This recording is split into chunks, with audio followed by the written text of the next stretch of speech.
capítulo ele começou com os trabalhadores da última hora, que fui eu também que tive essa tarefa de estudar, porque, gente, quando a gente vem aqui para passar o verbo para vocês, o ensinamento, nós é que somos mais beneficiados, não tenho dúvida, porque a gente tem que ter um compromisso de passar a verdade, de passar, né, aquilo que foi nos ensinado há 2019 anos atrás.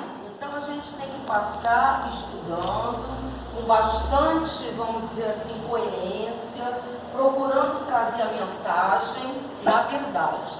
Então os trabalhadores da última hora, foi o início do capítulo 20, já foi falado, depois se falou, né, que foi do 1 a 3, depois se falou na missão dos espíritas, que foi semana passada, e hoje eu estou trazendo o 5, item 5, os obreiros do Senhor. Está lá no Evangelho segundo o Espiritismo, capítulo 20, item 5. Eu tirei na íntegra, por que eu tirei na íntegra? Porque são palavras do Cristo e está dentro do Evangelho. Então a gente não pode, não é, falar, primeiro tem que falar o ponto na íntegra, o que passou para a gente, Jesus, e a partir dali eu vou preenchendo, né, pelo nosso entendimento no aqui e agora.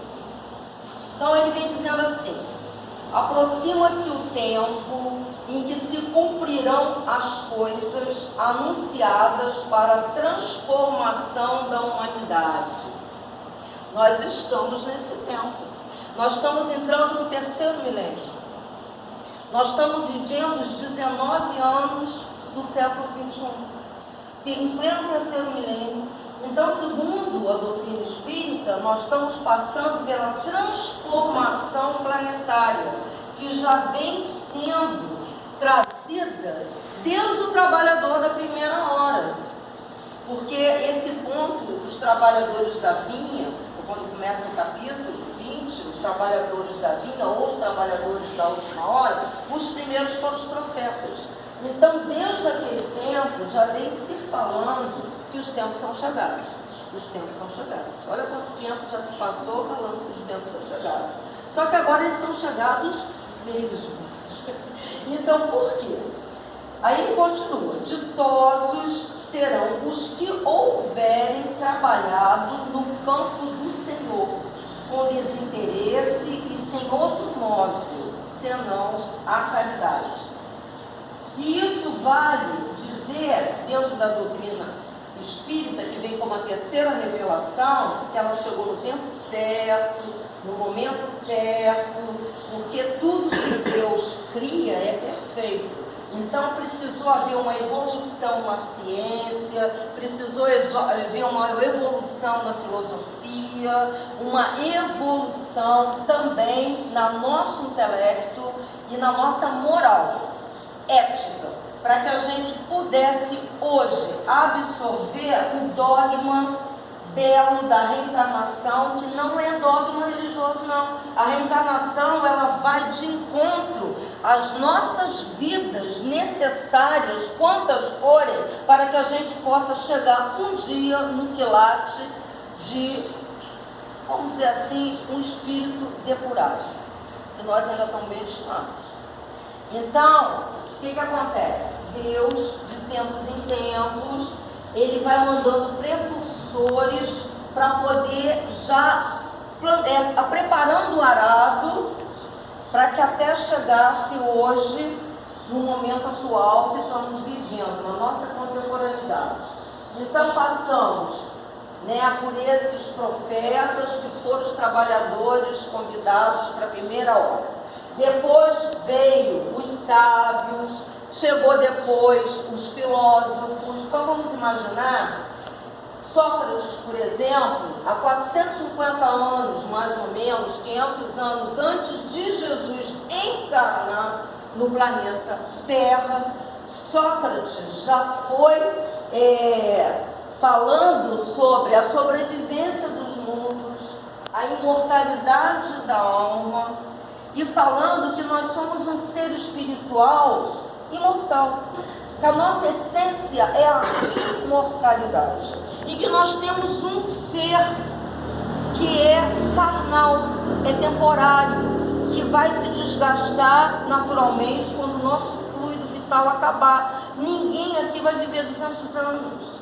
A morte é um fenômeno natural da vida, e nós hoje ainda temos muita dificuldade de aceitá-la como um fato natural da vida. Uns nascem e outros partem, e Deus sabe o quanto é importante o tempo para a gente aqui plantar boas sementes, colher boas sementes.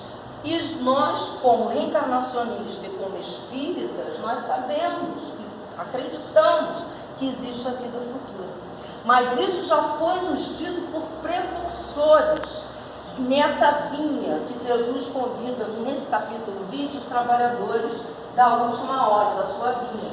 O trabalhador da vinha, na realidade, somos nós. Por quê? Porque é a primeira vez que eu estou aqui, nem será, nós somos espíritos milenários, só que a gente não traz, quando reencarna, a total consciência disso. A gente não lembra. Por que não lembra? Por misericórdia, por amor que Deus tem por cada um de nós, seus filhos. Imagina se eu tivesse a plena consciência que um filho que eu gerei durante 9 meses, com todo amor, eu tivesse a plena consciência que ele foi aquele que foi o meu algoz numa reencarnação pretérita. Não importa se foi no século XV, se foi no século XVIII, isso é o que menos importa. Se eu tivesse realmente essa lembrança real, que aquele espírito que ia animar aquele corpo genético, biofísico, que eu, por bênção divina, pude gerar no meu útero, através, não é, da ligação com o meu companheiro, para animar o espírito imortal que veio como um filho querido. Então Deus dá esse véu do esquecimento. Por quê? Porque não tenha dúvida que aquela oportunidade é ímpar, no hoje, no aqui e agora, nessa oportunidade que eu estou tendo de voltar ao planeta Terra, que é o planeta escola, para a gente poder cada vez mais zerar o nosso débito. Em primeiro lugar, com a lei de Deus, que em algum momento a gente violou. Em segundo lugar, com a lei do próximo, que a gente também vai violando, quando não respeita a individualidade do outro. E também em relação a nós mesmos. Então é na família o nosso maior compromisso. Compromisso do perdão e do auto-perdão. Não importa quem foi o algoz e quem foi a vítima. O que importa é que os laços familiares, eles dão cada vez mais a oportunidade da gente ressarcir os nossos débitos com o nosso mais próximo, que está na família, e com aquele não tão próximo, que é o nosso vizinho, aqueles que caminham conosco no social. Então nós estamos aqui justamente para nos melhorar, para evoluirmos cada vez mais. Eu gosto muito, quando vocês tiverem oportunidade, vocês estão vendo pela primeira vez, assistir a palestra do Haroldo Dutra Dias. Tem uma palestra que ele fala para que procurar terapias de vidas passadas. Vamos observar. A nossa várias reencarnações já são as vidas passadas nossas. Se Deus achasse por bem que nós tivéssemos a plena consciência dessas vidas pretéritas, por que ele daria o véu do esquecimento? Tudo que ele faz é perfeito. Então, por que esse véu do esquecimento? Porque nós ainda somos espíritos que estamos engatinhando no processo evolutivo moral. Nós ainda trazemos no nosso ranço muito egoísmo, muito orgulho, muitos sentimentos equivocados, aos quais nos permite entrar no rol das várias reencarnações, quantas forem necessárias, até a gente puder um dia zerar tudo e não precisar mais reencarnar. Aí a gente já realmente se tornou um espírito mais puro. Seria isso. Então, o tema de hoje é a proposta dos obreiros do Senhor. E a doutrina espírita, ela vem com a terceira revelação. Então já se passou pela primeira revelação Moisés. Então é porque vocês não acompanharam no início os trabalhadores da vinha, os trabalhadores da última hora. Então Jesus primeiro manda, depois ele vai explicar a profundidade dessa parábola. Não é? Na primeira hora veio os profetas, na segunda, na terceira hora vieram os sábios, os filósofos, né?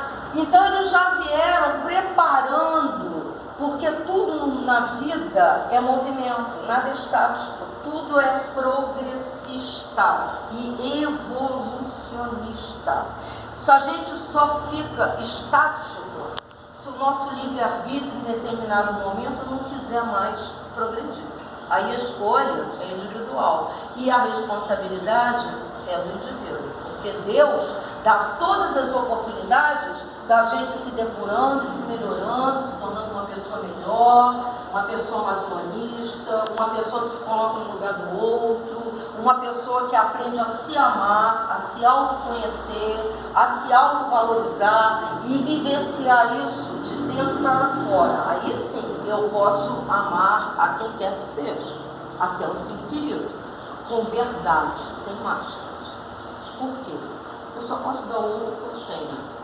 Se eu não estou me amando, se eu não estou me auto-respeitando, se eu não estou me auto-valorizando e não vivencio isso dentro de mim, isso é a porta estreita que Jesus nos convida, voltar para dentro de si mesmo, porque a nossa essência é interior.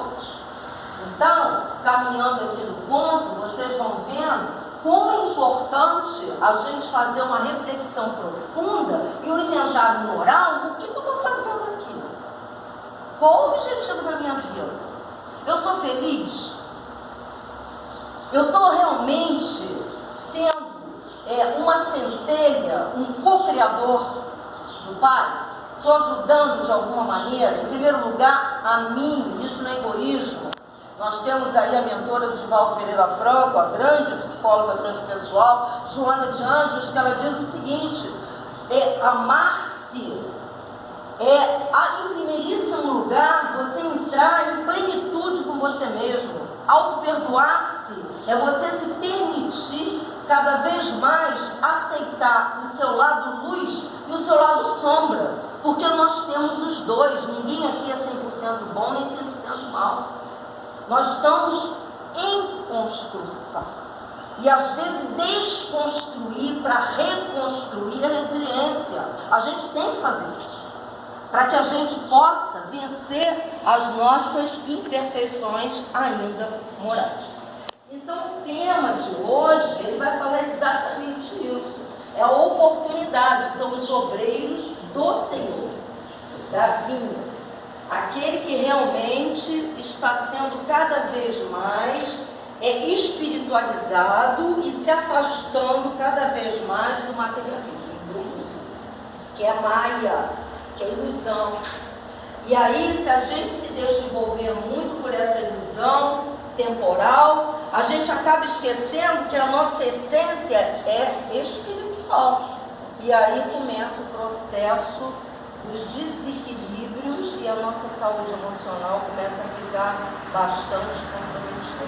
Por quê? Porque a gente se afastou da unidade. Como diz o Carlo Gustavo Jung, o discípulo de Freud, da psicologia analítica, a unidade é Deus.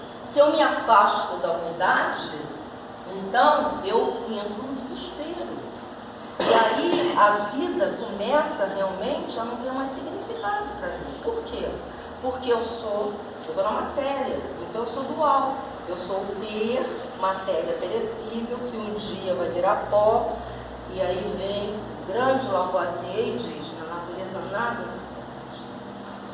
Tudo se perde. Já pensou? A gente jogar umas boas sementes num campo sagrado, num cemitério, ia ser os melhores frutos. Olha quanto mil organismos ali nossos, não é isso? Então, na natureza nada se perde, se transforma. Mas aquilo foi um casulo maravilhoso, foi um corpo maravilhoso, que abrigou por algum tempo, que só Deus sabe qual tempo que Ele me dará. para que eu possa ter essa experiência comigo, com a minha família, com o meu próximo, com meus que caminham comigo, nessa caminhada evolutiva e progressista. Então, que eu cuide dele, porque é um vaso sagrado que nem ele eu vou levar, gente. Ele vai adubar a terra, vai virar muito. E nós seguiremos livres, sem o peso, né, denso da matéria, a verdadeira pátria, que é o mundo espiritual. Então, fica muito mais significativo, né, melhorar nossas atitudes para conosco, em primeiro lugar, exercitando em nós, para depois mudar e ajudar aquele que ainda não está compreendendo o que eu já estou compreendendo. Isso é caridade. É você acolher, é você ouvir, é você ter uma palavra no momento que alguém está no desespero. Isso é a maior caridade que agrada ao Pai. É a caridade de você se colocar no lugar do outro e naquele momento haver uma empatia de sentimentos. É você entender que o outro é seu irmão também. Então todos nós aqui somos filhos de Deus, independe que cada um é um, mas todos nós somos co-criadores porque somos herdeiros dele. Então Jesus vem dizendo que ele... E com a terceira revelação, que foi a doutrina espírita, que chegou no século XIX, no alvorecer, em 1857, o codificador da nossa doutrina espírita, o Allan Kardec, ele publicou o Livro dos Espíritos. E lá está, fora da caridade não há salvação. O Cristo é o caminho. Então, aqueles hoje, em pleno século XXI, que não seguirem o Cristo, vão ser convidados a ser exilados da terra, como aconteceu os exilados de Capela. Quem quiser ler o livro vai entender.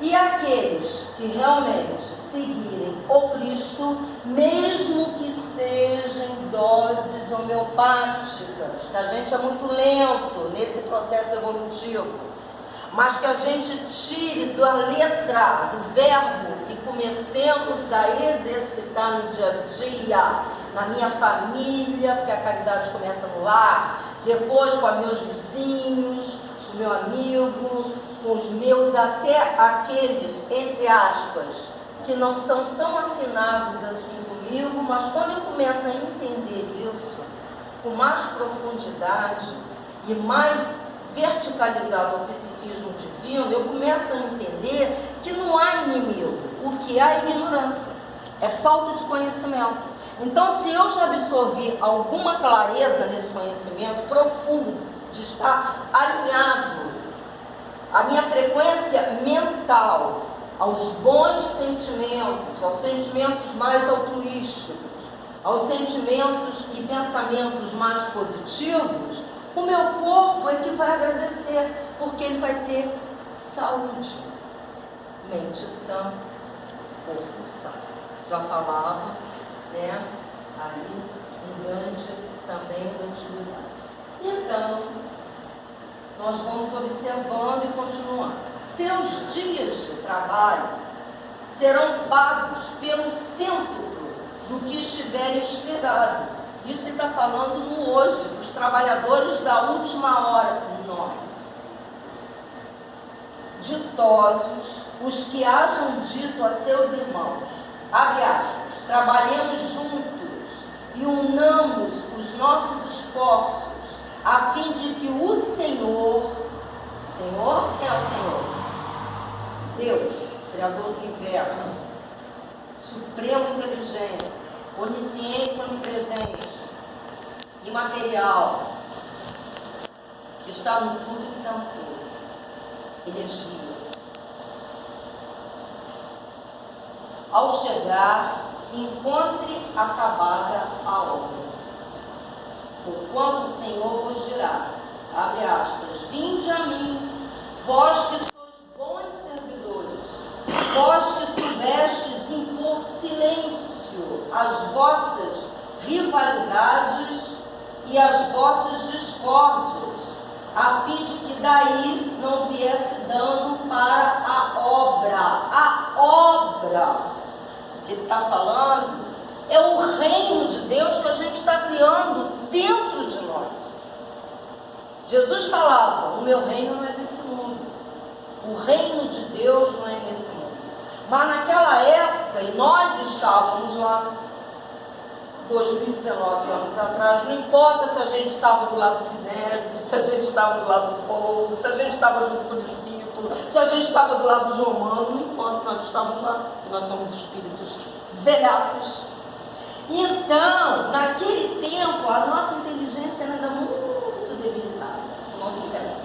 Eram criancinhas caminhando nesse processo. Então, ele tinha que fazer palavras, para que a gente pudesse entender.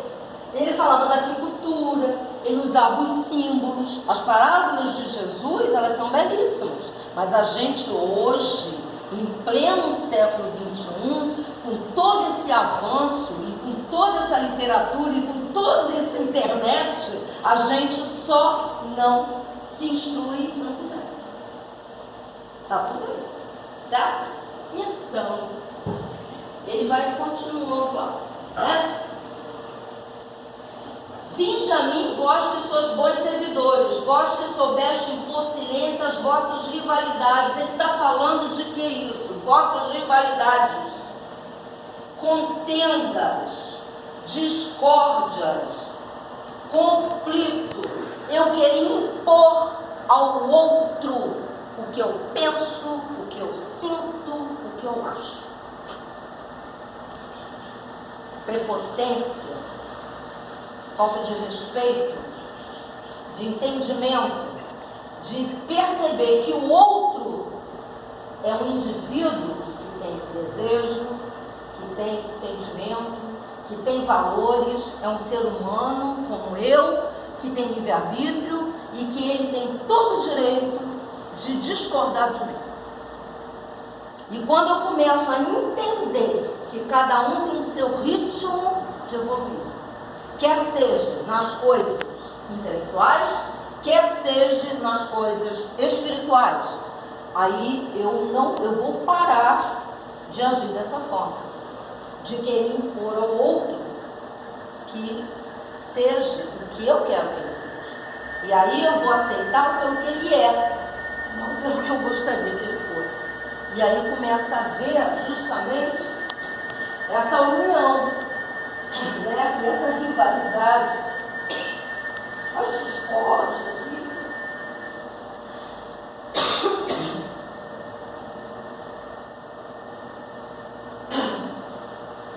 Desculpa, gente. Entendeu? Mas aqui, eu tenho que trazer mais água aqui para mim. Vou parar aqui um pouquinho. Não precisa não.